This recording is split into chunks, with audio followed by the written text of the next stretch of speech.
John from Baby Boondocker.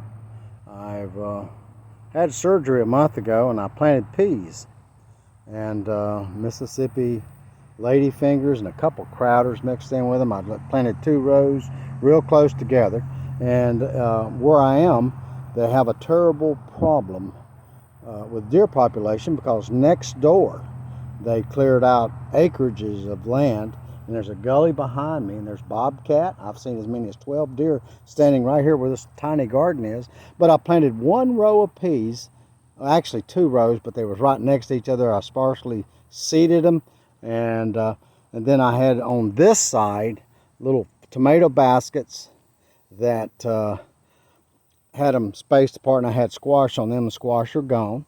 And you notice the peas look like they're playing out. I just picked. I usually pick 3 gallons every 2 or 3 days. It's more than a mess. I put them in the freezer, what I don't eat.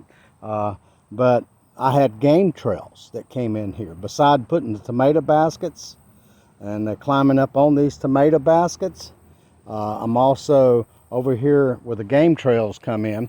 I put limbs that I had to cut, and apparently it's keeping the deer out. I'll walk on down. There's several game trails that come in here. I had a rabbit problem. I did plant, there was a massive game trail right there. I did plant okra, but the cane cutter rabbits came in and just annihilated my okra. There's a game trail right there. You can see it on the other side, but it stops right there.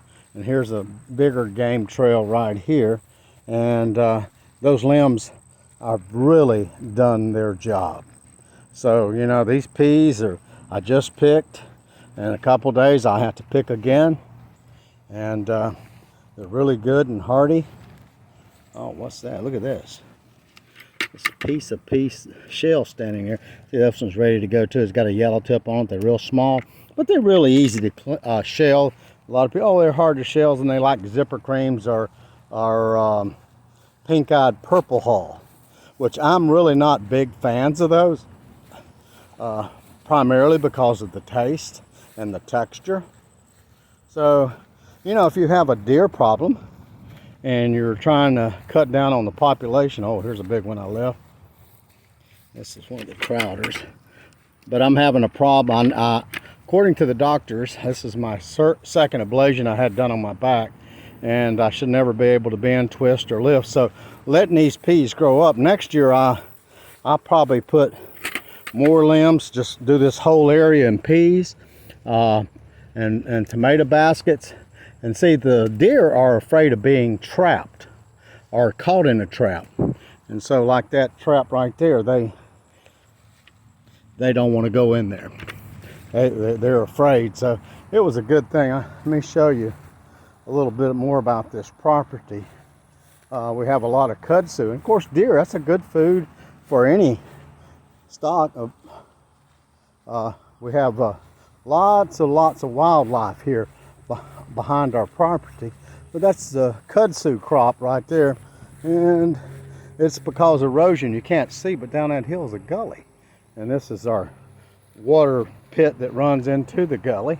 And I'll show you over on this side of the property that they're building a subdivision. All this was woods, thick woods, up until less than a year ago, and they have stripped it out that way and that way, and so all the live wildlife that was over there is coming to over here where we are.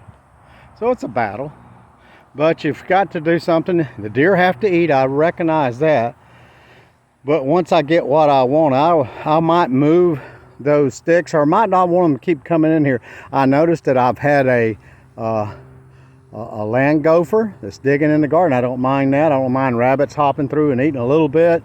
But the deer overnight on a pea patch can annihilate it.